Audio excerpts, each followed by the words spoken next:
আজকে আমি তোমাদের সাথে যে 5টা টিপসের বিষয়ে আলোচনা করতে চলেছি, সেই টিপস কটা তোমাদের সম্পর্কটাকে মজবুত করবে। সে তোমাকে কোনোদিন ছেড়ে যাবে না, বা তুমি তাকে কোনোদিন ছেড়ে যাওয়ার কথা ভাববেও না। এইটুকুনি আমি তোমাকে ভরসা দিতে পারি। কন্টিনিউ করছো এই আশা রেখে ভিডিও শুরু করলাম। ফার্স্ট পয়েন্ট, দেখো, যখন তুমি সম্পর্কে এন্টার করেছিলে সেই সময় কি হয়েছিল?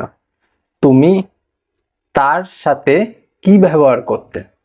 সম্পর্কে যাওয়ার পর থেকেই তো তুমি এমন করতে না যে এটা করবে না, ওটা করবে না, এখানে যাবে না, সেখানে যাবে না, ফেসবুকে অনলাইন হবে না, এখন অনলাইন হবে, হোয়াটসঅ্যাপে অন হবে না, তখন অন হবে না, করতে কিনা এরকম। এই করার মাধ্যমে তুমি কি করলে? এই যে তুমি বারবার তাকে বাঁধন দিচ্ছ, এটা করবে না, সেটা করবে না, এর মাধ্যমে কি হলো? তুমি আটকে ফেললে এক জায়গায়। কিন্তু এটা ভেবে দেখো, তুমি যখন তার সাথে সম্পর্কে ছিলে না, তখন সে কি করত? তখন তার নানান রকমের ফ্রেন্ডস ছিল, নানান রকম ফ্রেন্ড সার্কেলে সে মিশত, তাদের নানান রকমের বন্ধু বান্ধব ছিল, ফ্যামিলি মেম্বার্স ছিল, তাদের সাথে সময় স্পেন্ড করত। এখন তুমি কি করছো?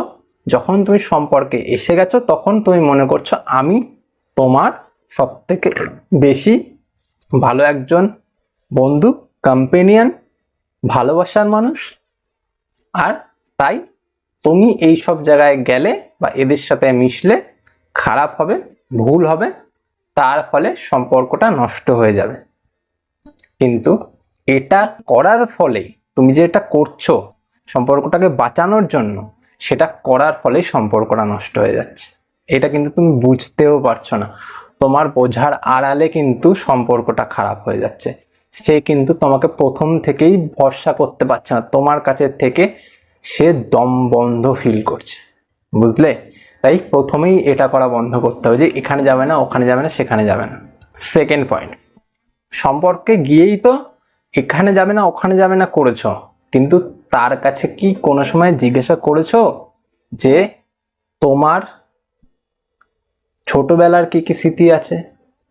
তুমি ছোটবেলায় কেমন ভাবে স্কুলে যেতে, স্কুলে গিয়ে কি কি করতে, কাদের সাথে মিশতে, কেমন ভাবে ক্লাস বাঙ্ক করতে? এইসব জিনিস কিন্তু খুব ইম্পর্টেন্ট আর ইন্টারেস্টিংও বটে। এবার তুমি যদি এইসব বিষয়ে সেই মানুষটার সাথে আলোচনা করো, তাহলে কি হবে? সে আরো বেশি ইন্টারেস্ট পাবে, সে তোমার সাথে আরো এঙ্গেজ হতে পারবে, কারণ তুমি তার ছোটবেলার সাথে নিজেকে মেলানোর চেষ্টা করেছো। কারণ তুমি কি করতে তুমি সেটা বলছো, সে কি করতো সেটা তুমি জানার চেষ্টা করছো না? কিন্তু এইগুলো তো তুমি করোনি। তুমি শুধু বলেছো এখানে যাবে না, ওখানে যাবে না, এর সাথে মিশবে না, তার সাথে মিশবে না, করেছো? এই জিনিসগুলো করা বন্ধ করো, যে তুমি এটা যাবে না, ওখানে যাবে না, এটা না করে এটা করো যে তার শৈশবের স্মৃতি, তার স্কুলের স্মৃতি, তার যদি এখন কলেজে পড়ে থাকে সেখানে নতুন বন্ধুদের সাথে আলাপ, বা তার প্রথম দিন, এইসব বিষয়ে আলোচনা করো। দেখবে তার সাথে তুমি এঙ্গেজ হতে পারবে বেশি। বুঝতে পারলে? 3 নাম্বার পয়েন্ট, কোনো সময় নেগেটিভ আলোচনা করবে না। দেখো, তুমি যদি নেগেটিভ আলোচনা সব সময় করতে থাকো, যে নেগেটিভ আলোচনা মানে কি? আমাদের হয়তো বিয়ে হবে না, আমাদের সম্পর্কটা হয়তো নষ্ট হয়ে যাবে, আমি হয়তো চাকরিটা পাবো না, আমি হয়তো দাঁড়াতে পারবো না, আমাদের হয়তো নুন ভাত ফ্যান ভাত খেয়ে থাকতে হবে, আমাদের সম্পর্কটা যদি না মেনে নেয় আমাদের তো পালিয়ে যেতে হবে। তখন কি হবে? সব সমাজের মাঝখানে আমাদের নামটা খারাপ হবে। এইসব কথা বলেছ, নেগেটিভ কথা, নেগেটিভ আলোচনা। এর মাধ্যমে কি হয়েছে? এই মাধ্যমে সে তোমার ক্ষেত্রে একটা ভয় তৈরি করে নিয়েছে, যে তোমার সাথে থাকলে হয়তো তাকে এইসব পোহাতে হবে, তাহলে সেই সম্পর্কের শুরুতেই যদি এইসব জানতে পারে যে তোমার সাথে থাকলে যে তাকে এত কমপ্লিকেশনের মধ্যে দিয়ে যেতে হবে, সে থাকবে সম্পর্কে? থাকবে না। সে তখন অন্য কোনো মানুষের সাথে চলে যাবে, বা যদি নাও যায় তোমার সাথে সম্পর্ক আস্তে আস্তে আস্তে আস্তে কাটিয়ে দেবে। তাই নেগেটিভ আলোচনা করবে না, যা করবে পজিটিভ। যদি বলার হয় তো বলবে হ্যাঁ আমাদের সম্পর্কটা টিকবে, আমরা বিয়েও করব, আমাদের সম্পর্ক সবাই মেনেও নেবে, আমি তোমার সাথে থেকে একটা ভালো চাকরি জোগাড় করতে পারবো, একটা ভালো জায়গায় নিজেকে প্রতিষ্ঠিত করতে পারবো, একটা ভালো জায়গায় নিজেকে দেখতে পাবো তুমি যদি আমার সাথে থাকো। দেখবে এইসব কথাবার্তা তোমাদের সম্পর্কটাকে আরো বেশি বাড়িয়ে তুলবে, অনেক ভালো করে তুলবে। বুঝতে পারলে? তাই পজিটিভ থিঙ্কিং আর পজিটিভ আলোচনা করতে হবে।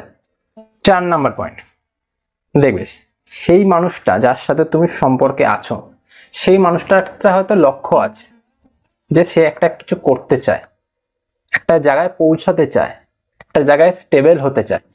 তোমার কি করা উচিত? সেই জায়গাটাতে পৌঁছাতে তাকে হেল্প করা উচিত। তার জন্য কি করতে হবে? সে যেই জায়গাটার দিকে যেতে চাইছে সেই বিষয়ে তোমার আলোচনা করতে হবে, সেই বিষয় নিয়ে তোমাকে নানান রকমের মতবাদ প্রকাশ করতে হবে, তাকে বোঝাতে হবে কি করলে সে সেই জায়গাটা অ্যাচিভ করতে পারবে, কি করলে সেই জায়গাটা তার কাছে আরো পরিষ্কার হয়ে যাবে। তোমরা এইসব করো না, এইসব না করে শুধু নানান রকমের ফাও গল্প করো, যেটা কোনো মানে তো হয়ই না, তার ফলে সম্পর্ক খারাপ হয়।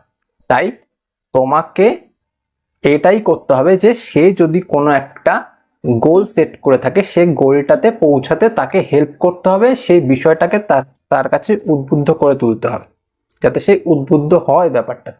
বুঝলে? এটা করো।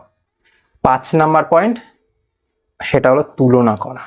এটা কিন্তু খুব খারাপ একটা বিষয়, খুব খারাপ। এই যে তুলনা তুমি করো, হয়তো তুমি কার সাথে তুলনা করো? তার কোনো একটা ফ্রেন্ডের সাথে, বা তোমার নজরে এমন কোনো একটা ভালো মানুষ, এমন কোনো একটা স্পেশাল মানুষ যাকে নিয়ে তুমি তুলনা করছো। এবার সেই মানুষটার সাথে ওকে তুলনা করার মানে কি হলো? তুমি দেখালে যে এই মানুষটার থেকে তুমি কমজোরি আছো, এই মানুষটার থেকে তুমি নিচে আছো, এই মানুষটা ভালো তুমি খারাপ। তুমি যদি এইরকম হতে তাহলে হয়তো আমি আরো বেশি খুশি হতাম। কিন্তু এই কথাগুলি বলার ফলে তুমি সেই মানুষটার মনে একটা খারাপ প্রভাবের জন্ম দিচ্ছ, তোমার বিষয়ে তার একটা খারাপ প্রভাব হচ্ছে। এবার সে সেইগুলো দেখে একটা নেগেটিভিটির জন্ম নেবে নিজের ভেতরে, তার ফলে কিন্তু সম্পর্কে ইম্প্যাক্ট পড়বে।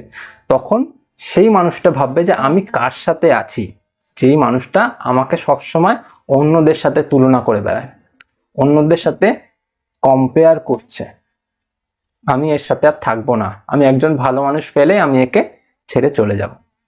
বুঝতে পারলে? তাই কোনো সময় ভালোবাসার মানুষকে অন্য কারোর সাথে কম্পেয়ার করো না, অন্য কোনো সম্পর্কের সাথে তোমাদের সম্পর্কটাকে কম্পেয়ার করো না, এতে তোমাদের সম্পর্ক খারাপ হবে। বোঝা গেল? আজকের বোনাস টিপস, সেটা হলো বিশ্বাস। দেখবে সম্পর্কে যখন তুমি গেছো, তুমি প্রথমেই কি করেছো? এখানে যাবে না, ওখানে যাবে না, সেখানে যাবে না, মানে তুমি বিশ্বাস করাটা বন্ধ করে দিয়েছো। তার ফলে তুমি তাকে নানান জায়গায় যেতে আটকাচ্ছ। এর ফলে কি হচ্ছে? বিশ্বাসের একটা হীনতার জন্ম হয়েছে। এবার এই বিশ্বাসহীনতার ফলে কি হয়েছে? তুমি তাকে সন্দেহ করতে শুরু করেছো। এই সন্দেহটা কিন্তু সম্পর্কটাকে আস্তে আস্তে করে গিলে খেয়ে নেবে, আর সম্পর্কটা পুরো নষ্ট হয়ে যাবে। এই সন্দেহর ফলে তুমি তাকে যে ভালোবাসতে, সেই ভালোবাসার জায়গায় তাকে আস্তে আস্তে ঘৃণা করতে শুরু করবে। যেই ভালোবাসার জন্য তুমি সম্পর্কটাতে এসছো, সেই সম্পর্কটা এই যে একটা খারাপ বিষয়, সন্দেহ, একটা খারাপ বিষয় যে বিশ্বাসহীনতা, বিশ্বাস নেই, নষ্ট হয়ে গেল সম্পর্কটা। তাই তাকে একটু হলেও বিশ্বাস করতে শেখো। আমি বলছি না যে অন্ধবিশ্বাস করো, না, অন্ধবিশ্বাস একদম করবে না, কিন্তু তাকে তার মতন করে একটু বিশ্বাস করতে শেখো, কিন্তু দেখবে সম্পর্কটা একটু হলেও মধুর হবে। কারণ যেখানে বিশ্বাসটা থাকবে, বিশ্বাস থাকলে সম্পর্কটা আরেকটু গাঢ় হয়। তুমি যদি তাকে বিশ্বাস করতে শুরু করো, দেখবে আস্তে আস্তে তোমার তার ব্যাপারে একটা দৃষ্টিভঙ্গি আলাদা রকম করে জন্মাচ্ছে। এবার তুমি যদি তাকে বিশ্বাস না করো না, তোমার দেখবে সম্পর্কটা আস্তে আস্তে আস্তে করে খারাপ হতে শুরু করেছে। তুমি যে এত বেশি ভালোবাসতে মানুষটাকে, সেই ভালোবাসাটা নষ্ট হতে শুরু করেছে। বোঝা গেল? আর তুমি যে বিশ্বাস নষ্ট করে ফেললে, তুমি যে একটা খারাপ মনোভাব তার প্রতি প্রকাশ করলে, এবার সেও কিন্তু সেমটা করবে।